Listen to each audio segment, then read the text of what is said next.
Hey, what's happening, gamers? Today I'm gonna be playing From Software's latest hit. That's right, it's Demon's Souls. Everybody knows the best video game is Dark Souls, but did you know that there existed a game before Dark Souls? Yeah, it's called Mario Land or something. The year is 2009.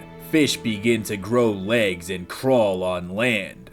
Facebook is still used by actual human beings. 720p is considered high resolution, and a company called From Software makes an evil video game called Demon's Souls for the PlayStation 3, which only had 2 other games at the time. Ever since the Souls Boy games got popular, it's become an unofficial rite of passage, like, if you beat these games, you're a real gamer. While you were wasting your time playing every single Mario game ever made for some dumb YouTube videos, I was studying the blade and the frame data. As I've said in every video concerning the Souls games, I arrived very late to the party, but at least I'm here. I think it's safe to call myself a fan, especially now that I've beaten Demon's Souls, leaving only Dark Souls 3. It all started back in 2009, which was already a pretty stacked year for video games. You had Borderlands 1, GTA 4 expansions, Assassino Credo 2, Modern Warfare 2, Uncharted 2, Left 4 Dead 2, Bayonetta, Plants vs. Zombies. And among the ocean of games was Demon's Souls, a weird game that stood in direct defiance of most modern trends at the time. I guess you could say it was kinda punk rock, you know? Games were becoming more accessible and cinematic, and they just threw their fist in the air and said, "Nuh-uh, we're Demon's Souls. Let's go spray paint a cop car. Look how cool we are, cause we did that." From the beginning, I think everybody could tell that Demon's Souls was a risky video game and one that was not a guaranteed success. They didn't know how big it was gonna be, but as history unfolded, they would come to know that this weird, busted up game would dramatically shake the course of video game history and go on to inspire some of the greatest games we have ever had. Most game franchises would kill to be as ubiquitous as Dark Souls, and it all had to start somewhere. Everything I've read and heard about Demon's Souls development suggests that its very existence is a freakish fluke of nature. It was adapted from a failing project that nobody had any faith in. It was deliberately going against all contemporary trends. They had to hide the high difficulty from Sony because they were afraid they'd force them to change it. And then when the president of the company played it for the first time, he said, and I quote, "This is an unbelievably fuck video game." I always laugh when I hear that quote, because that seems to be everyone's first reaction whenever they play one of these games, and if you don't believe me, just hop on Twitter and see what they're saying about Armored Core 6 right now. And for the final kick in the balls, Sony chose not to publish it overseas, leaving it in the hands of a third party. It's like this game was never supposed to exist, but somehow it did, and it would send massive reverberations down the legacy of the very video game medium. If it's not already clear, I did not play these games in the order they were released, and it definitely has some effect on my point of view that I played the first game in the series next to last. This context is very important to my opinion on the game because it launches the areas where it falls short to the forefront of my mind, probably far more so than somebody who played it at the time. And I think it's important for you to know that in case I say something that might sound a little bit harsh or unfair. Now, the first thing I noticed about Demon's Souls compared to the later titles is that it takes a little longer to get the ball rolling. It doesn't make a dramatic first impression. The first boss of this game is this shitty glob of blobby blob glow glab galab fucking things with spears. But everybody knows the real first boss of the game is the Tower Knight. This big son of a bitch with a big stupid shield and a big stupid sword and a big bunch of guys shooting arrows at you from above. This whole boss fight is such a holy shit moment, and I am convinced this boss fight alone legitimized Demon's Souls as a game worthy of 100 sequels. When people talk about the Souls games, they're usually talking about their experiences fighting some bastard boss that had them banging their head against the wall for a week, and yeah, even having played through 4 of the other games, I did not get this guy on my first try. As for the rest of the bosses though, I actually found them pretty easy, all things considered. They won't make you have a stroke like the fire giant or clip through the ceiling like this guy. If you've been playing these games for a while, this is gonna be no trouble at all. Of course, it wouldn't have been that way when it came out because it was the first game, but you know what I mean. Similar to Dark Souls 2, you're honestly more likely to get ripped to shreds by the level design and the regular enemies that populate the world. But then there's New Game Plus. Now, this is where the game goes from occasionally frustrating but largely fair to frequently fuck you and largely fuck you. The damage scaling on New Game Plus makes it feel like your character got reset to level 1 and then they patched the game while you were playing to nerf level 1. And really that's the meat of these games, the difficulty. All of these games are famous for being difficult and Demon's Souls laid the groundwork for their approach. This is the first game in the series, so obviously without this game, none of those other games exist. But when it comes to Demon's Souls itself, above all the others, it is pretty clear, whether you already knew it or not, that this was the first game in the series. In the face of all the future titles, Demon's Souls can best be described as endearingly imperfect. None of these games are perfect, obviously, but I think it's fair to say that Demon's Souls is the least perfect out of all of them.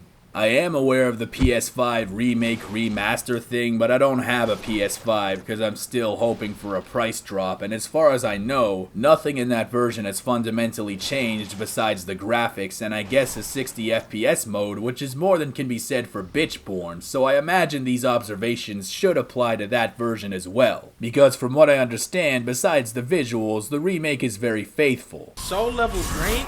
No, what did that do? My luck stat! It's all gone! The game fucking cheated back! It might have been nice to get the game on PC, but I guess I'm asking for too much. I mean, can you imagine this game running on a PC? I mean, you're gonna have to, because it's not happening. Now, what Demon's Souls has in common with all the future titles is all of the bad stuff. Exhausting boss runbacks that take an eternity. No recharging Estus forcing you to farm healing items for 300 years like Bloodborne. Stupid targeting system that is allegedly an improvement on Ocarina of Time, even though it keeps targeting some guy you're not even looking at and completely sucks my dick. Yeah, I sure hope it does. I feel like every single one of these games has a handful of moments where I go, fuck this bullshit game, why did they do this? With Demon's Souls, the root cause of a lot of those moments is the human form and soul form mechanic. Do you guys remember the hollowing mechanic in Dark Souls 2 where your health bar would shrink a little bit every time you die? Well, in this game, if you die once, it gets cut in half completely until you either use an elusive consumable item or defeat the next boss. That is such a brutal consequence. What other game can you think of where you unlock the hard mode by dying once and you can't go back to normal mode until you beat a boss? And remember what game this is, right? You're gonna be dying way more than once. In a number of ways, this game feels like an experiment, because it kinda was. So it makes sense that they wouldn't nail everything on the first try, and I probably wouldn't beat this drum so hard if I played it first without any of the context of the later titles. The hilarious irony of Demon's Souls is that at a fundamental level with respect to boss fights and enemies and combat, it's probably one of the easier games in the series. For every single boss I got stuck on, there were 2 bosses that could be killed just by loading up on arrows and popping off at them while chomping down on healing items, which you can hold a huge amount of. And that's a funny trade-off. In a lot of ways, it's easier to brute force the game, like having a ridiculous number of healing items, and because the punishment for dying even once is so brutal and debilitating, the player is discouraged from taking any kind of risks or leaps of faith that you would in the other games without first taking the time to over-prepare. A good portion of my time playing this game was spent over-preparing for every situation, like farming the fire guys who laugh like Seth Rogen so I can have 99 full moon grass because they only take up 0.1 units of inventory weight each. And when you design a game like that, you risk making a very unbalanced experience where, since you over-prepared out of fear of getting severely crippled by the soul form system, suddenly the game is too easy and you lose that sense of accomplishment that comes with beating a tough boss because maybe it's not so tough after all. I think the team eventually came to understand this because the future titles pretty much fixed all of these problems. Even Bloodborne, which requires you to farm healing items, there was a limit to how many you could hold in one life, so you couldn't just jam your way through by glogging down all that blood like some kind of obese vampire.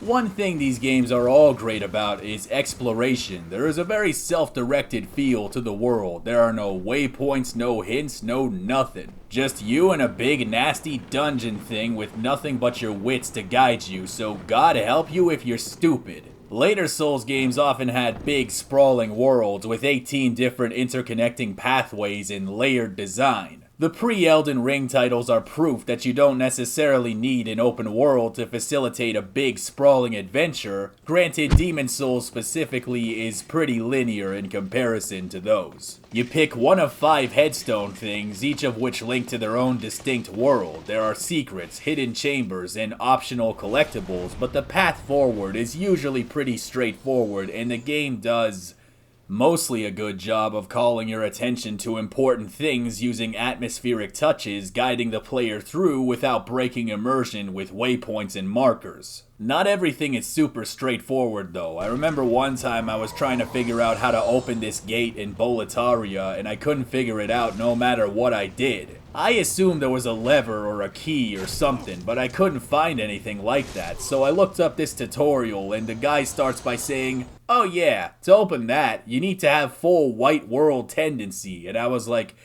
I need fucking what? The way this game works is that depending on your actions in each world, the tendency of that world either shifts towards white or black on a 7-point scale.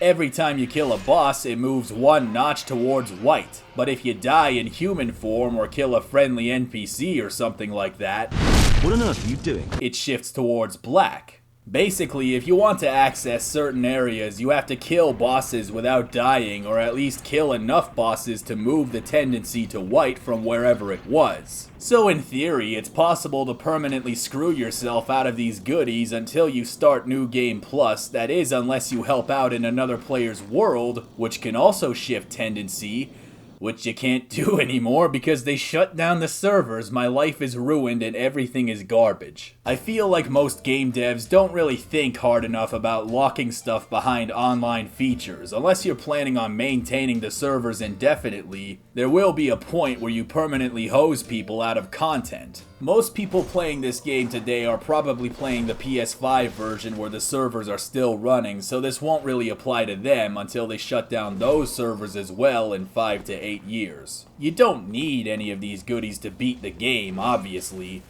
but I really want them. I mean, look at this big motherfucking armor. Who's gonna stop me now? New Game Plus? Another thing that pisses me off about Demon's Souls is the inventory system. On top of the usual equip burden, you also have an item burden where every single item from herbs to crafting materials to individual arrows has weight to it, and you can only hold up to a maximum weight in items, after which you can no longer pick anything up. You're supposed to offload all your shit to the item guy in the Nexus in between levels, and if you forget to do that, or you don't offload enough of it, you will inevitably find yourself in a situation where you find something that you can't pick up because it exceeds your item burden. And the worst part of it is that it doesn't tell you exactly what this item is or how heavy it is, meaning you have to start emptying your pockets and trying over and over again to pick it up just to know if it's worth it, and then half the time it's a big shield or a weapon that you already have 6 of. This game is a penis. They should have called this game Penis Souls. Let me reiterate that the reason I feel comfortable shitting on things like this is because I know the same team did it so much better in later entries, and really it gives me a whole new perspective and appreciation for all the mistakes that they went on to not make. And really, that is the essence of Demon's Souls. Visually, there's a very rustic quality to the game. In its original state, it's definitely the worst looking game, at least from a purely technical standpoint, which should make sense, but at the same time, the PS5 version is probably the best looking, rivaled only by Elden Ring. It reminds me a lot of Twilight Princess, but with way better textures and character models, otherwise what Twilight Princess HD should have been. It's missing those visually magical moments the later games had where the player is blindsided by occasional moments of beauty when they least expect it, but it still looks better than Nico Bellic's 640p looking ass did on the PS3. I mean, I don't even think that's a real resolution. Really, it's the music that steals the show in the end. Who could forget such soaring classics as fuck. Demon's Souls will always be an important game for legitimizing the series and its formula, but as the first game in the series, it is definitely imperfect, and from a mechanical standpoint, I feel very comfortable saying the future titles did just about everything better. Is it an unbelievably fuck video game like Who's It said at launch? Nah, it's just a little bit fuck, you know? A little. This is the 5th game in the series that I've beaten, and I would say it's like the 5th best one that I played so far. Like I've said before, you can never just play one of these games. Once you play one of them, you gotta play them all. And if you're a fan of this series yet somehow haven't played this one, I would definitely recommend it to you in 10 years when they remaster the remaster.